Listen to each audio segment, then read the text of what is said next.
Kalau cuma bicara mengenai sumber informasi, ya dosen tidak diperlukan. Oke. Tapi masalahnya kan yang kita butuhkan seperti yang saya bilang tadi, pola pikir. Iya.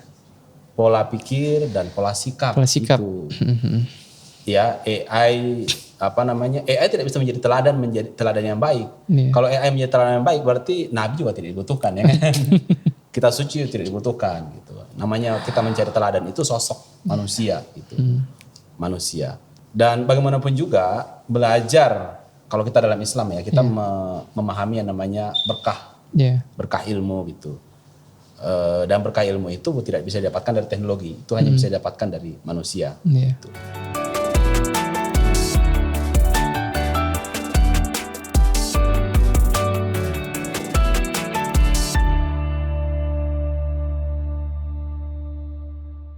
Oke, bismillahirrahmanirrahim. Assalamualaikum warahmatullahi wabarakatuh. Waalaikumsalam. Selamat datang Sobat Ngalir semuanya di acara Ngalir, persembahan dari Laboratorium Program Studi Hubungan Internasional Universitas Islam Indonesia. Hari ini insya Allah kita akan ngobrol bersama ya dengan Mas Hasbi, salah satu dosen dari IR ataupun Hubungan Internasional UII, terkait korelasi antara AI dan akademik. Mas Hasbi, mungkin sebelum kita masuk terlalu dalam ya, ataupun menyelam lebih dalam, ada baiknya kita lihat dari sudut pandang eagle eyes dulu. Apa sih yang tergambarkan di benak Mas Hasbi ketika AI digabungkan dengan kata akademik? Bagaimana, apa yang digambarkan? Mas Herul. Iya. Bismillahirrahmanirrahim. Assalamualaikum warahmatullahi wabarakatuh. Waalaikumsalam warahmatullahi wabarakatuh. Sobat Ngalir sekalian, alhamdulillah bisa ketemu lagi pada kesempatan hari ini ya. Mas Herul, sehat ya? Alhamdulillah. Alhamdulillah, luar biasa. Ya, kalau Sobat Ngalir sekalian melihat Mas Herul, pertama kali memang beliau adalah dosen kita ya, dan juga pertama kali jadi moderator Ngalir, dan mungkin nanti akan jadi pembicara Ngalir selanjutnya. Dan sebaliknya saya akan jadi hostnya Ngalir ya, kira-kira gitu. Insya Allah.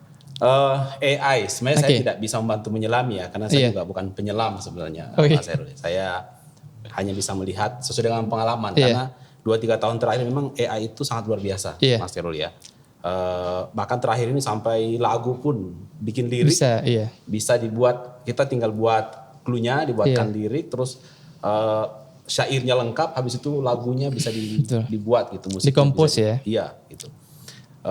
Termasuk juga yang kemarin-kemarin ada foto, video, logo, ya termasuk juga di dunia akademik gitu.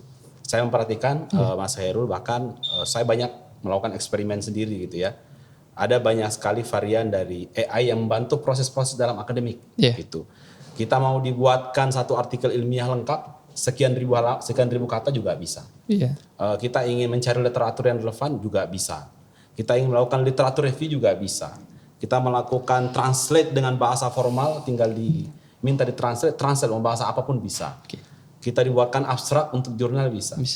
Proofreading bisa. Jadi luar biasa saya kira peran dari AI dalam waktu 2-3 tahun terakhir ini. Gitu.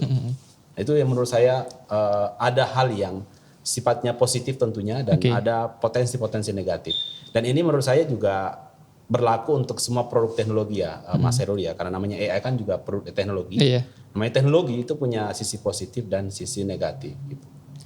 Oke, tadi Mas Hasbi sudah menjelaskan secara umum juga ya terkait AI. Dan nah, jadi begini Mas Hasbi, segala sesuatu itu biasanya ada positif dan negatifnya ya. Walaupun tadi Mas Hasbi sudah menggambarkan sedikit terkait AI dan akademik ya. Nah, sekarang pertanyaan yang selanjutnya, tadi Mas Hasbi menggambarkan terkait positifnya dari penggunaan AI dalam akademik, seperti membantu pembuatan abstrak, bahkan membaca artikel, mencari rangkuman dari sebuah artikel, ya, dan banyak yang lainnya. Sekarang kalau kita lihat dari sisi negatifnya, itu kira-kira apa Mas? Tadi kan Mas Hasbi cenderung yang positifnya nih. Nah, kalau negatifnya ada nggak sih? Menurut Mas Hasbi gimana? Ya, negatifnya yang jelas ketika ada orang yang misalnya tidak jujur menggunakan AI, misalnya dalam bentuk artikel ilmiah, ya dia bisa saja dia bisa saja tinggal bikin dari judul, kemudian kerangka sampai isinya semua dari AI, itu kemudian jadi gitu. Nah itu bisa saja terjadi dan potensinya ada. Kenapa? Karena AI bisa membantu semua itu, bisa membuat semua itu jadi dalam waktu sekejap itu. Betul. Nah kalau ada orang yang tidak punya integritas, maka itu bisa terjadi. Gitu. Itu dampak negatifnya. Itu dalam level yang sangat, yang menurut saya sangat ini ya, yang sudah sangat parah gitu. Tapi ini kalau kita konteksnya akademik, Mas Herul ya, apalagi dalam proses belajar di mahasiswa, namanya proses belajar di perguruan tinggi itu kan luarannya itu kan bukan hanya sarjana yang dicari. Kalau sarjana yang dicari, instan pun bisa sebenarnya, gitu. Bahkan di luar sana ada yang dibayar terus dapat sertifikat, dapat ijazahkan. Tapi kan bukan itu yang kita inginkan. Karena pendidikan itu kan bagian dari proses membangun peradaban sebuah negara dan bangsa. Nah, untuk membangun sebuah peradaban, apa yang kita butuhkan? Orang-orang yang memiliki pola sikap dan pola pikir yang benar.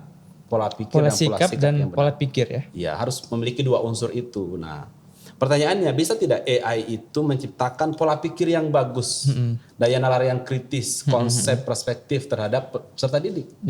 Dan bisa tidak AI itu menciptakan orang-orang yang jujur, amanah, bertanggung jawab? Itu kan tidak bisa. Kenapa? Karena AI itu instan, ya kan? Tidak ada proses belajar di situ, gitu. Tinggal kita dengar ide, masukin, kemudian jadi. Nah, itu menurut saya jadi proses belajar menjadi tidak maksimal ketika apalagi dipakai oleh mahasiswa. Kalau AI banyak digunakan dalam proses pembelajaran khususnya untuk mahasiswa, maka yang akan terjadi adalah alumni kita yang banyak, tapi orang yang bisa mikir dan orang yang punya integritas itu menjadi tidak ada gitu. Nah, itu kira-kira masalahnya gitu, ya kan? Itu yang menurut saya tidak baik. Ini sama dengan ini Mas Herul ya. Sekarang itu gampang sekali untuk mengambil referensi berbahasa Inggris, bahkan sebelum AI gitu. Nah, cuman ada dua pilihan. Kita mengambil referensi bahasa Inggris dengan memahami bahasa Inggrisnya sekalian, atau hanya mengambil referensinya. Ada dua pilihan. Kalau hanya mengambil referensinya saja, Google Translate jadi.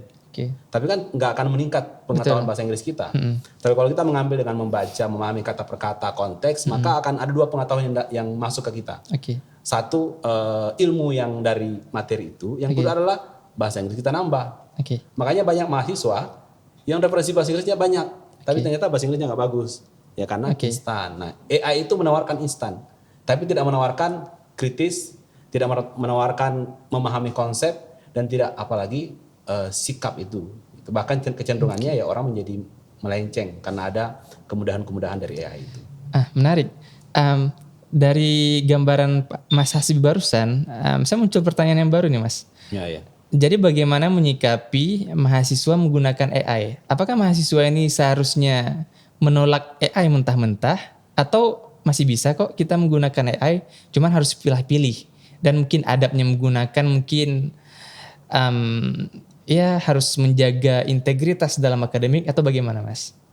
AI itu kan begini, AI itu kan kalau untuk nyari data ya, AI itu ada dua macam. Kalau ChatGPT itu kita nulis clue, kemudian menghasilkan kerangka atau bahkan tulisan detail tanpa referensi. Gitu. Jadi yang mikir bukan kita, yang mikir adalah. Jadi menurut saya tidak produktif sama sekali buat mahasiswa gitu. Bahkan kalau di kampus-kampus itu, termasuk di kampus kita, itu pelanggaran akademik. Ya. Bukan sekedar copy paste, tapi itu juga penipuan. Gitu. Nah, itu satu. Jadi kita tidak ada proses belajar di situ. Dan kita tidak bisa sepenuhnya percaya kan ini benar tidak, gitu apa yang dikatakan oleh ini gitu. Jadi tidak ada proses belajarnya. Yang kedua adalah ada AI yang ketika kita minta dia nulis atau cari data itu dia tuliskan paragrafnya penuh misalnya satu paper dengan referensinya. Itu ada di Bing AI misalnya. Terus ada Perplexity, itu sampai referensinya juga ada. Gitu. Nah, kalau menurut saya Mas Herul, AI itu bisa dipakai untuk membantu kita berpikir saja. Gitu. Misalnya kita nggak ada ide menulis nih, kita bisa tanya ChatGPT, apa ide tulisan tentang ini? Gitu. Tapi setelah itu kita perlu memastikan, memverifikasi dengan data-data real yang ada. Gitu. Misalnya kita ingin nulis tentang isu Palestina atau isu Ukraina atau isu perdagangan dan sebagainya, kita nggak ada ide apa topiknya gitu. Kita bisa minta AI untuk memberikan list topik tulisan gitu kan. Ada tulisan yang menarik, topik yang menarik yang mereka tawarkan misalnya, tawarkan ya. Kita bisa pakai itu, tapi setelah itu kita tulis secara manual. kita kumpulkan data secara manual. Jadi itu semacam teman ngobrol saja. Kan gak ada salahnya saya misalnya mau nulis penelitian nih, saya nggak punya ide, saya tanya Mas Herul kan, Mas Herul apa ini ide yang menarik? Oh begini, ada beberapa pilihan bagus nih, gini gitu. Habis itu, oh ini kayaknya menarik. Nah habis itu saya kejar datanya kan. Ini kan sama juga dengan AI gitu, cuma ngobrol saja gitu. Jangan dipakai untuk sampai mengumpulkan data dan sebagainya. Karena tidak ada proses belajar di situ. Dan yang kedua ya ya itu dampak buruknya besar terhadap proses pembelajaran. Iya, saya sepakat dengan yang disampaikan Mas Hasbi barusan, karena memang AI ini membantu dalam penalaran ya, kan namanya juga artificial intelligence, kecerdasan buatan. Betul. Namun penggunaan AI yang berlebihan jika digunakan oleh mahasiswa nantinya juga akan mempertumpul kemampuan mahasiswa untuk berpikir kritis, dan ini dampak yang sangat besar bagi mahasiswa. Ya percuma kita membuat pendidikan yang sedemikian rupa kalau mereka hanya bersandar sama AI, jadinya ya tumpul juga kecerdasan untuk berpikir kritis.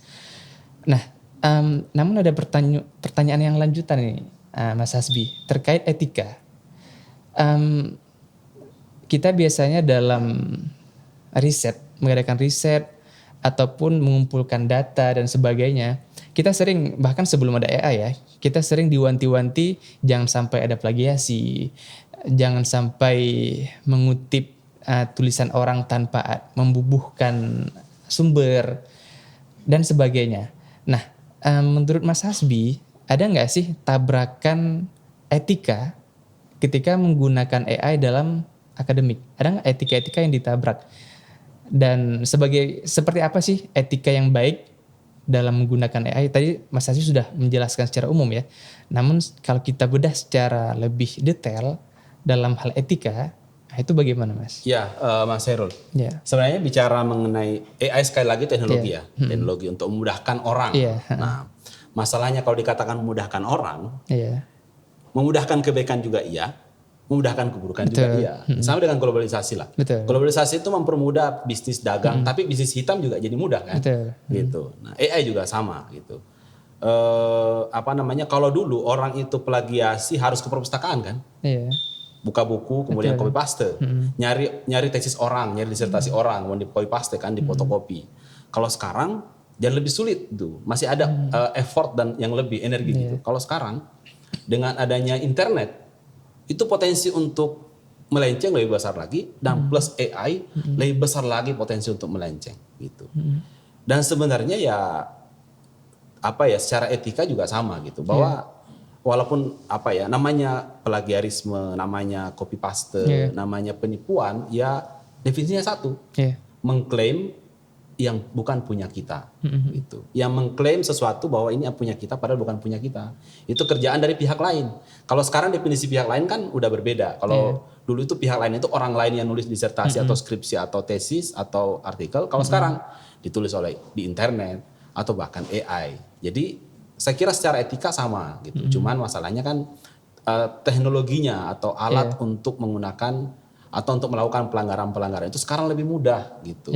Itu membuat orang sekarang kecenderungan untuk melakukan pelanggaran pun lebih mudah. Oleh karena itu menurut saya institusi pendidikan termasuk juga saya kira pemerintah itu harus bisa beradaptasi dengan perubahan-perubahan alat ini dan memberikan semacam filter gitu. Secara kalau di kampus kita sekarang ada yang untuk menyaring plagiarisme itu? Turnitin. Ada Turnitin. Nah, Turnitin tapi sayangnya dalam bahasa Inggris. Dalam bahasa Indonesia belum ada. Kita di kampus itu belum ada alat pendeteksi yang sifatnya ofisial. Jadi sekarang kalau kita ingin mengecek mahasiswa ya cuman cari misalnya Zero GPT, tapi itu kan tidak ofisial gitu. Nah, kampus itu harus bisa beradaptasi dan harus bisa punya teknologi yang bisa menyaring itu dan bisa memastikan itu.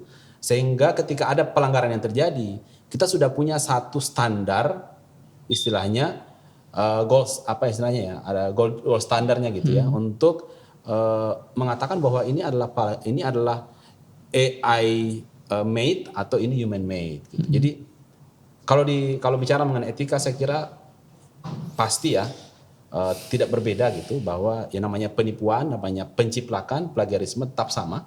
Walaupun yang dijiplak itu adalah kerja orang atau kerja AI, tetap sama menurut saya. Dan yang kedua, kita butuh semacam institusionalisasi gitu. Kita butuh dorongan moral kepada mahasiswa terpenting kita sampaikan di kelas, tapi di satu sisi harus ada peraturannya dan ada sanksi-sanksi yang jelas. Dan ada teknologi juga yang bisa memastikan, yang bisa yang menjadi alat untuk membuktikan bahwa ini adalah sebuah pelanggaran atau tidak, gitu kira-kira. Jadi harus wajib, dan itu adalah sebuah etika yang harus dijaga menurut saya. Dari paparan Mas Hasbi barusan, Sobat Ngalir, kita mungkin bisa ngambil beberapa butir inti ya dari etika dan penggunaan AI. Ada banyak stakeholder yang harus mengambil posisi ya dalam menangani hal ini ya, dari pemerintah, kampus, bahkan prodi sendiri bahkan. Iya, betul. Bahkan individu dosen pun juga harus melek teknologi. Harusnya. Betul. Karena juga perkembangan teknologi ini terkadang melampaui dari hukum sendiri, Mas ya. Iya kan? Betul. Biasanya teknologinya sudah ke depan, hukum malah mengejar terlambat biasanya. Betul. Nah, apalagi nanti ke depannya akan muncul revolusi industri 5.0 katanya ya. Ya walaupun sekarang sudah proses seperti kalau 4.0 kan sekarang nih Mas. AI dan sebagainya. 5.0 ini digambarkan dengan kolaborasi antara teknologi dan manusia. Contohnya mungkin seperti Gojek. Intinya kolaborasi antara teknologi dan society. Bagaimana teknologi ini digunakan untuk kesejahteraan society. Salah satu yang sudah berjalan sekarang kalau di Indonesia ada Gojek. Nah, sangat menarik kalau semisal kita tarik lagi nih, karena kan teknologi berkembang nih Mas. Bukannya teknologi itu diciptakan untuk mempermudah, tadi Mas Hasbi sudah sampaikan juga, mempermudah kegiatan manusia. Dan walaupun beberapa kali juga AI, bukan hanya AI, teknologi ya. Teknologi bahkan menghabis ataupun meraup, menghilangkan pekerjaan-pekerjaan tradisional. Bahkan benda-benda klasik pun hilang. Seperti dulu mungkin kalau kita bepergian ke daerah lain, saya ada cerita nih Mas Hasbi, ketika di awal saya ke Jogja, ketika itu mereka yang memiliki smartphone masih hanya orang-orang tertentu. Nah, teman saya ini ketika awal ke Jogja, hal pertama yang dibeli adalah peta Jogja, Mas. Peta Jogja. Karena dia berusaha untuk tidak tersesat ya. Nah, sekarang kita mau kemanapun kita bisa menggunakan HP. Bahkan untuk mengetahui waktu sholat, tinggal buka waktu sholat, keluar. Arah kiblat, kita nggak perlu bawa kompas kemana-mana. Sudah ada juga kan, mempermudah, sangat mempermudah. Namun juga munculnya teknologi yang selalu terbarukan ini juga mengancam beberapa pekerjaan yang sudah ada. Seperti mungkin dulu ya, sebelum ada handphone bahkan, ataupun hanya beberapa orang yang punya handphone, banyak yang surat-suratan. Gitu ya, surat-suratan ya untuk berbalas pesan gitu. Sekarang ya cukup lewat WA. Saya penasaran nih, menurut pandangan Mas Hasbi, ke depannya ini apakah instansi pendidikan itu juga akan berdampak dengan kehadirannya AI? Apakah ada pekerjaan yang hilang ataupun mungkin tadi kita lebih spesifik akademik ya. Namun masih masuk dalam akademik juga. Tadi Mas Hasbi sudah menjelaskan juga terkait AI itu tidak bisa mengcover terkait mengajarkan daya kritis mahasiswa dan juga pola sikap. Nah, namun melihat kehadiran teknologi menghapus beberapa pekerjaan, apakah kehadiran AI ini juga berimplikasi dalam menghapus beberapa pekerjaan di dalam institusi pendidikan? Ya, Mas Herul, ini pertanyaan yang menarik ya. Tapi saya ingin membahas itu dalam konteks kita di kampus ya, Mas Herul ya. Dan namanya perkembangan teknologi itu suatu hal yang tidak bisa kita elakkan, tidak bisa kita tolak gitu. Yang penting menurut saya adalah bagaimana kita menggunakan teknologi itu untuk kemanfaatan. Kalau dalam konteks pendidikan berarti bermanfaat tidak untuk proses belajar mahasiswa gitu. Nah, siapa yang memfilter itu atau siapa yang punya wewenang untuk mengatur semua ya lembaga kampus gitu dalam level yang paling kecil ya gitu. Tapi kalau potensi dampak luasnya besar itu berarti Kementerian Pendidikan ataupun negara. Satu contoh kecil saya Mas Herul. Ini kita belum bicara mengenai AI nih, kita bicara mengenai penggunaan search engine kayak Google saya. Saya memperhatikan di kelas-kelas mahasiswa misalnya, presentasi kelompok. Itu sambil mereka presentasi kelompok sambil membawa HP. Pas sesi tanya jawab, setelah beberapa pertanyaan masuk, apa yang mereka lakukan? Mereka nggak langsung menjawab. Searching dulu. Makanya di akhir kelas saya sering bilang begini, ya kalian itu harus berterima kasih sama Google. Ya kan? Karena jawaban pertanyaan itu bukan jawaban kalian, tapi jawaban dari Google. Dan saya bilang, ini kalau kalian lanjutkan terus, ini kalian rugi. Iya. Karena kalian tidak dapat pengetahuan apa-apa jadinya. Kalian nggak bisa mikir, kalian nggak bisa menganalisis, tidak bisa melakukan sintesis dan sebagainya. Jadi pekerjaan sebagai mahasiswa pun menjadi tidak optimal, Mas Khairul, ketika AI, apalagi AI datang. AI itu kan tinggal nulis, misalnya ada pertanyaan apa, kita tulis pertanyaan itu langsung dijawab, gitu. Masalahnya kan jawaban AI itu kan kita tidak bisa memverifikasi ini benar atau enggak gitu. Kalau benar oke lah, tapi masalahnya bukan benar salahnya. Masalahnya adalah mahasiswa jadi tidak punya frame. Tidak bisa mengambil sikap. Masalahnya kalau tiba-tiba satu hari internet mati. Betul. Kemudian kita sedang berdiskusi, kita sedang bikin proyek, kita sedang menganalisis sesuatu misalnya. Dan kita di kepala kita tuh zonk ya kan, kosong, nggak ada konsep, nggak ada data dan macam-macam. Karena kita sudah sangat tergantung sama internet, AI dan sebagainya. Terus apa yang terjadi? Nah itu yang menurut saya harus kita perhatikan dalam proses belajar mengajar. Oleh karena itu perguruan tinggi, saya setuju dengan Mas Heru tadi ya, AI sekarang ini mengancam luar biasa. Oleh karena itu kampus harus aware. Kalau menurut saya harus ada pelatihan dalam level universitas, bahkan sampai ke prodi. Pelatihan-pelatihan yang isinya itu ngajak dosen, macam-macam termasuk mahasiswa, ya untuk menjelaskan AI itu seperti ini. Ada manfaatnya dan ada buruknya, bagaimana buruknya untuk dunia pendidikan, apa yang harus mahasiswa lakukan, terus apa sanksi-sanksi semua dijelaskan kepada mahasiswa biar mereka itu tahu gitu bahwa karena mahasiswa kan kadang-kadang ini ya berpikir pendek gitu. Oke lah AI sekarang gampang, kalau untuk dapat sertifikat ijazah gampang sekali apalagi dengan AI. Masalahnya kan hidup ini tidak hanya sampai ke perguruan tinggi lulus kan gitu. Nanti kita akan masuk ke dunia kerja. Dunia kerja tidak melihat bisa AI tidak. Kita punya apa yang kita bawa gitu. Kita punya bagaimana sikap kita, integritas dan macam-macam. Bagaimana kemampuan nalar kita. Namanya kemampuan nalar itu tidak bisa diukur dari kita pakai AI atau bukan. Kan itu yang dilihat gitu. Nah, harus ada penjelasan-penjelasan seperti ini di kalangan mahasiswa biar mereka paham. Jangan jadi sumbu pendek kan.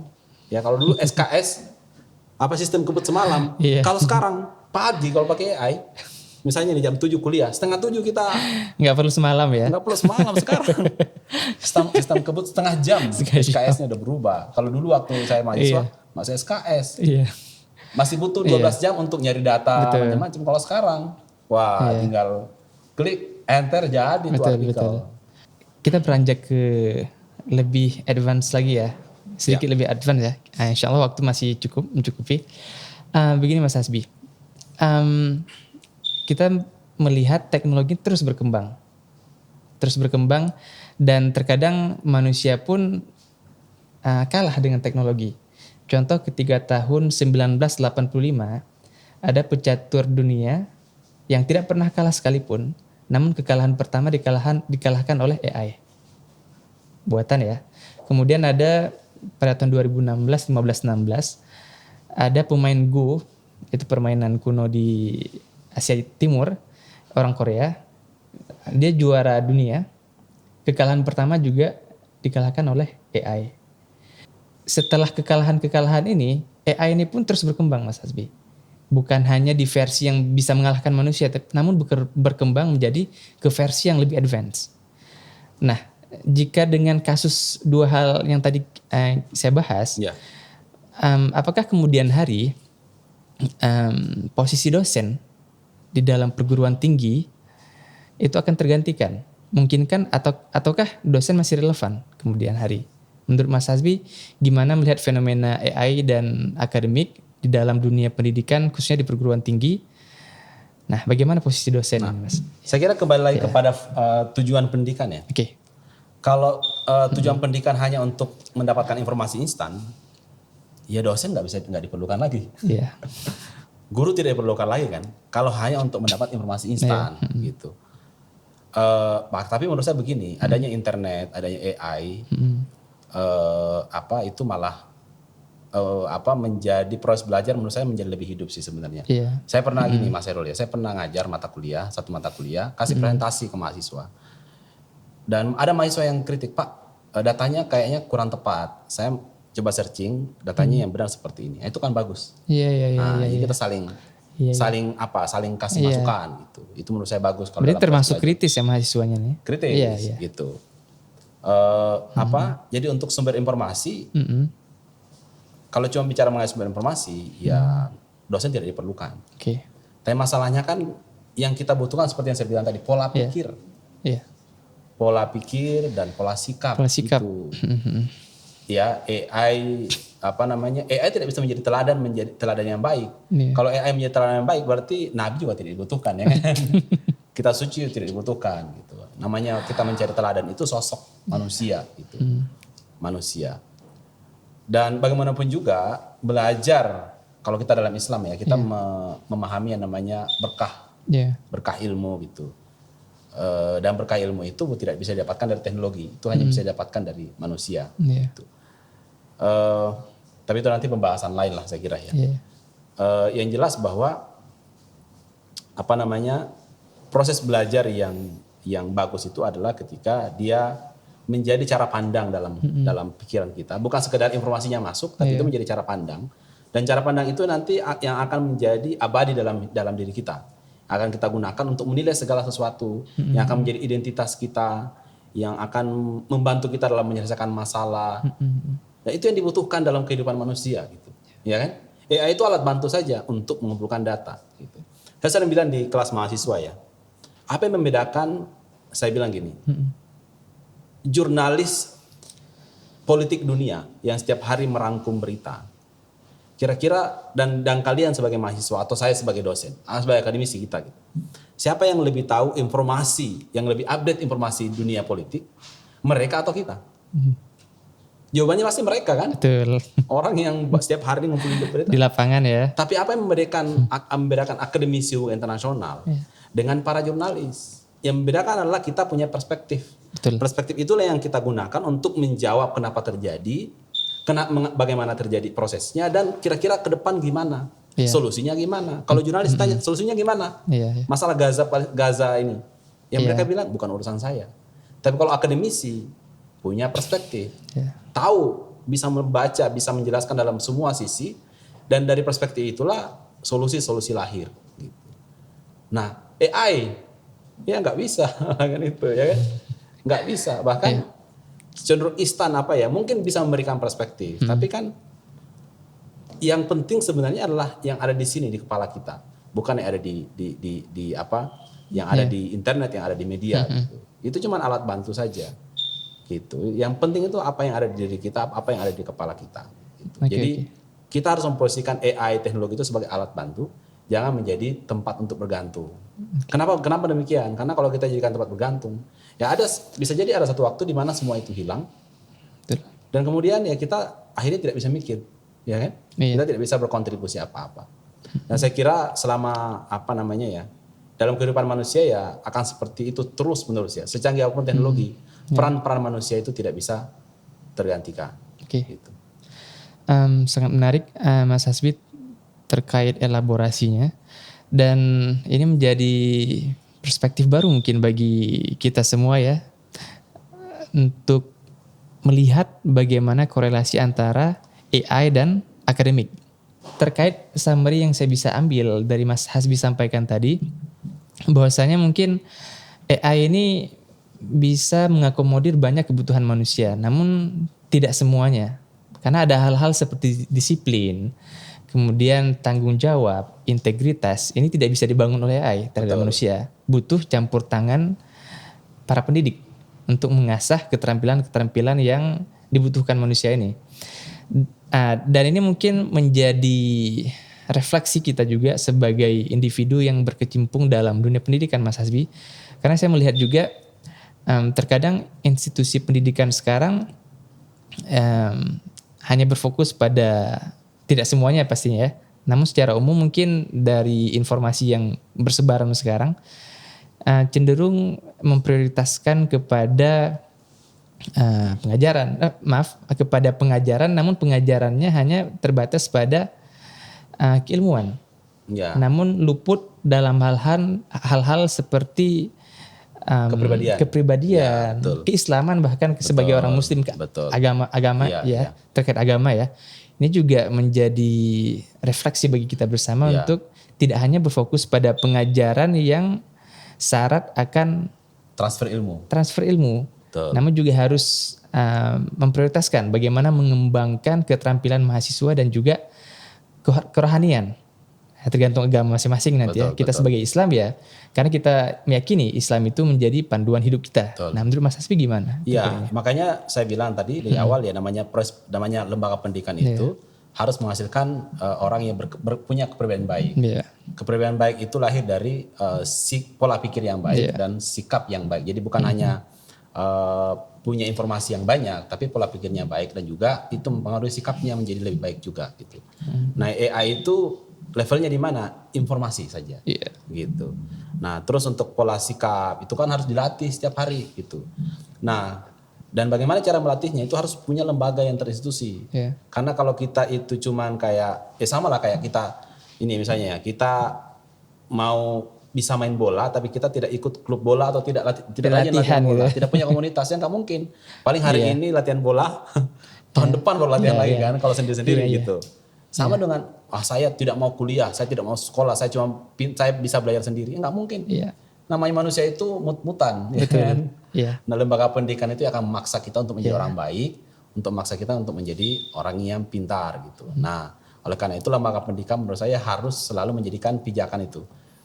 Peserta didik termasuk para dosen itu harus memiliki visi yang sama, menghasilkan orang-orang yang punya pola pikir yang benar dan baik, dan juga pola sikap yang baik gitu. Jadi kita posisikan AI itu sebagai alat bantu saja gitu. Begitu juga dalam dunia mahasiswa dan sebagainya. Dan menurut saya penting itu memang ya, karena teknologi itu kan sebenarnya gini, teknologi itu sebagus apapun, secanggih apapun, kalau itu dikondisikan untuk kemanfaatan, maka pasti akan kecenderungannya bermanfaat. Satu, jadi secara institusi, misalnya kampus atau negara itu harus mengkondisikan teknologi untuk manfaat. Jadi filter-filter yang negatif itu harus dimaksimalkan, termasuk jadi kampus. Penegakan hukum harus ditegakkan dengan baik. Hukum-hukumnya juga detail. Termasuk kita mengkondisikan mahasiswa dan dosennya. Karena yang sering melanggar kan bukan hanya mahasiswa, dosen juga ada. Ada. Dikondisikan dengan berbagai macam pelatihan-pelatihan. Kalau di UI itu kan kita punya pelatihan nilai dasar Islam, orientasi nilai dasar Islam yang tujuannya untuk menghasilkan orang-orang yang berintegritas, gitu. Karena sekuat apapun hukum, sebaik apapun hukum, kalau orang-orang yang tidak dikondisikan untuk menjadi baik, ya mereka akan selalu mencari celah untuk melenceng, gitu. Jadi harus semua sisi, lembaga pendidikan, peraturan, penegakan hukum, termasuk juga pengkondisian mahasiswa baik oleh dosen maupun lembaga kampus. Jadi harus dari semua sisi, sehingga ya kita bisa memaksimalkan teknologi yang ada, memanfaatkan teknologi yang ada betul-betul untuk kebaikan. Nah, itu kira-kira Mas Herul. Mas Hasbi, saya rasa mungkin ngobrol kita atau istilahnya ngalir kita pada hari ini sudah cukup panjang, dan secara umum ya, saya melihat secara umum nih Mas ya, AI mungkin memiliki dampak ataupun kemungkinan untuk menyaingi manusia, bahkan ya pernah menyaingi manusia beberapa kali dan sering bahkan. Namun di sisi lain bukan berarti kita harus takut ataupun menghapuskan AI ataupun teknologi ya secara umumnya. Namun hal yang paling bijak yang bisa kita lakukan ya berkolaborasi, namun tetap dengan etika dan integritas yang kita miliki. Dan juga AI ini bukan suatu hal yang pertama bukan harus kita jauhi, bukan harus kita hilangkan, namun kita manfaatkan untuk kesejahteraan masyarakat secara umum. Namun tetap berpegangan pada etika dan integritas yang ada. Mungkin itu beberapa poin yang bisa saya tarik dari obrolan kita pada pagi, siang, atau malam, tergantung Sobat Ngalir menyaksikannya ya. Mungkin menurut Mas Hasbi mungkin ada tambahan lagi dari yang saya sampaikan sebagai penutup. Sebagai penutup Mas Herul ya, untuk mahasiswa saran saya begini, karena ini mahasiswa kan adalah makhluk yang sedang belajar nih, soal yang sedang belajar dan butuh mengembangkan banyak kecerdasan, ya kecerdasan intelektual, emosional, kecerdasan sosial dan sebagainya. Dan semua kecerdasan itu tidak bisa mengandalkan satu sumber saja gitu. Makanya saran saya kepada mahasiswa, banyaklah membaca dari data yang langsung, baik buku, internet, jurnal, ya. Yang pertama, yang kedua banyak berdiskusi dengan dosen, ya kan, untuk melatih daya nalar kritis, termasuk banyaklah diskusi dengan teman-teman, sama teman-teman mahasiswa. Itu untuk melatih daya kritis, untuk melatih percaya diri, untuk melatih komunikasi dan sebagainya, gitu. Dan saya kira itu akan menjadi poin-poin yang akan membantu kita menjadi lebih sukses ke depan ya, mahasiswa sukses ke depan. Kenapa? Karena kalau cuman AI itu cuma bisa membantu lulus kuliah dan saya khawatir terpaku pada AI membuat kita banyak informasi tapi membuat peluang-peluang kecerdasan kita yang lain, kecerdasan spiritual, emosional, sosial dan lain-lain sebagainya menjadi terhalangi dan itu akan menjadi penghambat terbesar kita untuk menjadi sukses di masa yang akan datang. Jadi manfaatkanlah AI secukupnya, kalau bisa seminimal mungkin. Perbanyak menggali potensi-potensi kecerdasan yang lain.